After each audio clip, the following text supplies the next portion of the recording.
Lego Batman is awesome. It's awesome because he's Batman. Lego Batman is awesome. But you know what's not awesome is Pink Eye. Hello big kids, here's my big review of the Lego Batman movie. This will be a non-spoiler review. Sorry for the lateness in the review. I also am wearing these cool Batman shades because I'm hiding the fact that I got pink eye. It really sucks. But I don't want you guys to be staring into my eyes. I just figure it looked cool being like Batman with these shades. So good thing I had these. Anyway, so the Lego Batman movie is the spin-off movie to the Lego movie, which I love the Lego movie. It was one of my favorite movies of 2014. One of my favorite anime movies in the last decade. It is absolutely amazing.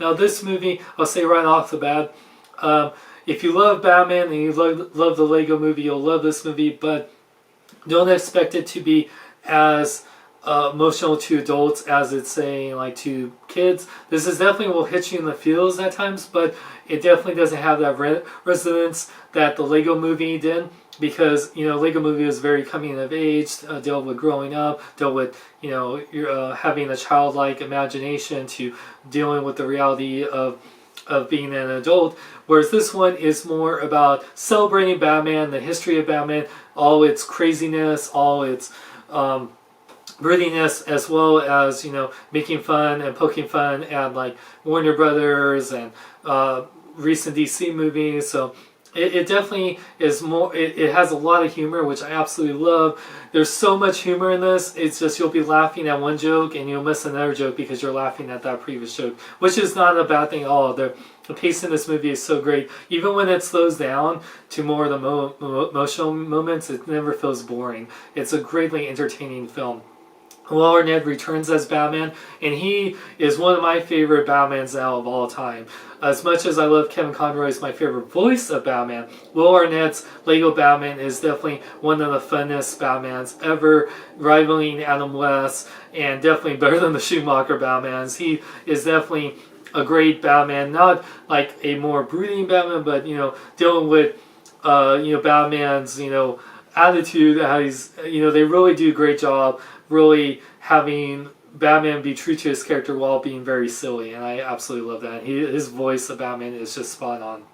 Michael Cera as Robin, he pretty much steals this movie. I'm a big fan of Robin, all the different Robins, whether it's Dick Grayson, who's in this one, Jason Todd and Tim Drake and Damian Wayne, and all the Robins, and his version of Dick Grayson is just hilarious and so heartfelt, and you really feel for him. It's definitely, if you love Batman and Robin's relationship, you'll absolutely love it. And speaking of relationships, if you love Batman and Joker's relationship, you'll absolutely love it. I think this is probably the best relationship to Batman and Joker since the Batman the Animated Series with Mark Hamill.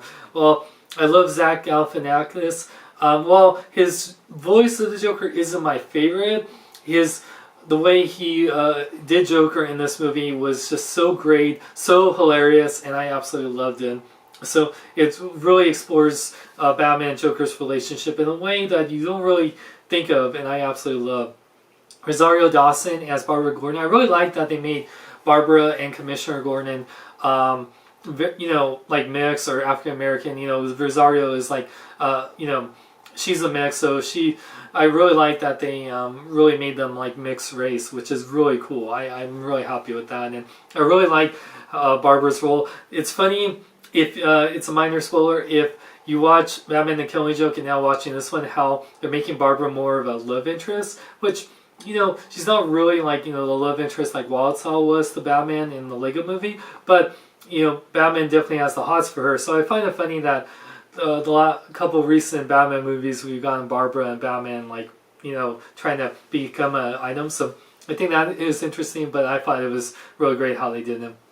Ralph Fiennes as Alfred is one of my favorite Alfreds. I think he could be a great live action Alfred, but I love Jeremy Irons as Alfred. So yeah, if Ralph Fiennes in the future wants to play live action Alfred, I'm totally down with that. And I thought he was such a great surrogate father role to Batman in this movie. We got so many great people. Jenny Slate as Harley Quinn. She was cool.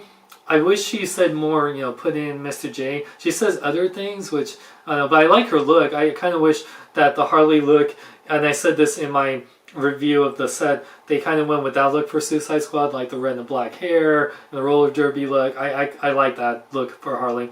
And there's so many great Batman Rogues characters, from Billy D. Williams returning as Two-Face, because he was Harvey Dent in the original 89 Batman, which doesn't have a big role, but it's really nice to see him. We have Conan O'Brien as the Riddler, which is great. Doug Benson as Bane, which definitely is reminiscent of Bane from The Dark Knight Rises.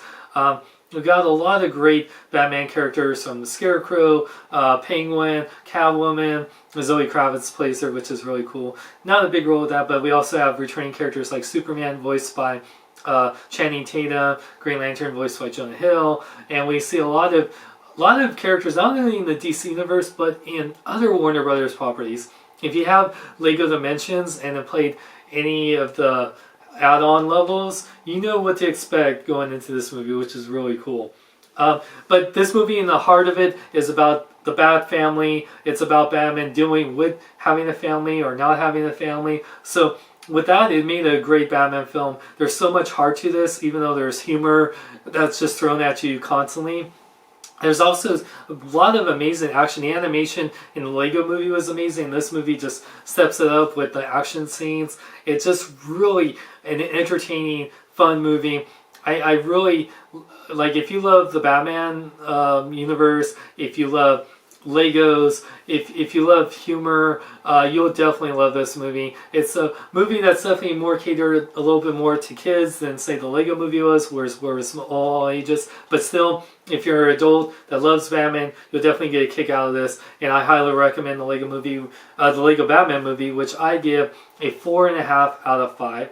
This, if it had a little bit more coming of age story like the Lego movie did, I'd say it'd be a perfect 5, but I still love this movie. It's definitely one of the best movies so far this year, and I highly recommend it. For more, check out my website at SeanXLong.com. Like me on Facebook, follow me on Twitter, Instagram, links in the description. I'm Sean Long. May I live long and love life. Who has the best gadgets? Batman! Who has a 9-pack? Batman! I swear I gotta go to the gym to get a 9-pack like Batman.